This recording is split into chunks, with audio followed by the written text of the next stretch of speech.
Hello bachcho, let's read the question. First in question states that the temperatures of equal masses of three different liquids A, B, C are 12, 19 and 28 degrees Celsius respectively. The equilibrium temperature when A and B are mixed is 16 degrees Celsius and when B and C are mixed it is 23 degrees Celsius. What will be the temperature when A, B, C, when A and C are mixed? So students, we know that key concept क्या use हो रहा है इसमें? Key concept is calorimetry.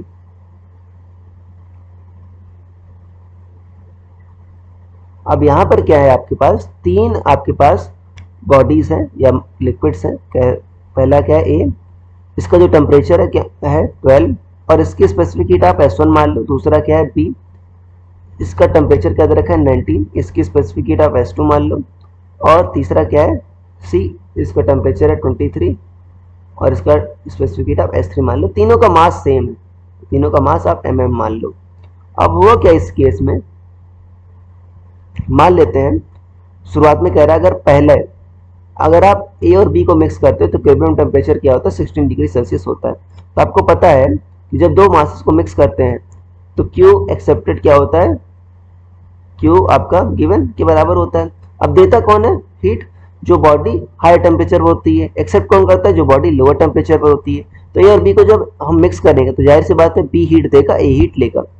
और Q A क्या लिखोगे M S delta T, मास क्या है एम और एस मान लो S1, डेल्टा टी कितना होगा, फाइनल टेम्परेचर क्या है आपका 16 और इनिशियल 12 है तो 16 माइनस 12 ये आएगा।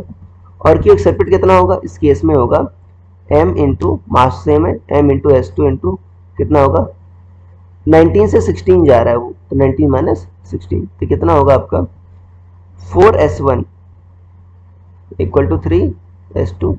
तो आपका S2 कितना आ जाएगा या S1 कितना आ जाएगा आपका 3/4 S2। ये क्वेश्चन नंबर 1 हो गया। दूसरे केस में कह रहा है कि अगर आपका जब हम मिक्स करते हैं B और C को तो अगेन क्या होगा, क्या लिखेंगे Q accepted equal to Q given, different pen use कर लेते हैं। Q accepted equal to Q given A और B और C, तो M इंटू हीट एक्सेप्ट कौन करेगा अभी, B वाला करेगा क्योंकि B लोअर टेम्परेचर पर है, C हाई टेम्परेचर पर है। M into S2 into temperature difference कितना आ रहा है, देखो फाइनल टेम्परेचर हो रहा है 23, तो पहले B का कितना था 19 था, बढ़कर कितना हो रहा है 23 माइनस 19। और Q गिवन क्या होगा M into S3 into delta T कितना होगा, शुरुआती टेम्परेचर 28 था, बाद में कितना हो गया ये हो गया 23, तो इतना आ जाएगा। तो होगा ये आपका 4S2 equal to 5S3, 4S2 equal to 5S3। तो आपका जो S3 आ जाएगा 4/5S2 आ जाएगा। ये क्वेश्चन नंबर 2 आ गया। अब देखो क्वेश्चन में कह रहा है कि जब हम A और C को मिक्स कर रहे हैं तो फाइनल टेम्परेचर कितना हो रहा है ये हमको बताना है। तो कैसे अप्रोच करेंगे, देखो जब A और C को मिक्स कर रहे हैं तो क्या होगा, एक्सेप्ट कौन करेगा बॉडी, A आपका लोअर टेम्परेचर पे A हीट एक्सेप्ट करेगा। अगेन क्या लिखोगे Q accepted equal to Q given, accept कौन कर रहा है आपका A, मास क्या है आपका M, specific heat S1, delta T कितना होगा मान लेते हैं आपका फाइनल टेम्परेचर T है। जाहिर सी बात है फाइनल टेम्परेचर T जो है 12 से ज़्यादा होगा, T minus 12 equal to M into S3 into, अब जाहिर सी बात है फाइनल टेम्परेचर आपका जो है 28 है, ठीक है ना, कितना होगा आपका 28 से कम होगा, तो जाहिर सी बात है कितना होगा आपका 28 माइनस T ये होगा। हम देखते हैं दोनों क्या कर लेते हैं, हम सॉल्व कर लेते हैं। mm कट गया, S1 की जगह क्या लिख सकते हो आप 3/4 S2, क्या लिख दो आप 3/4 S2 T माइनस 12, S3 क्या हो गया आपका 4/5 S2 28 माइनस T,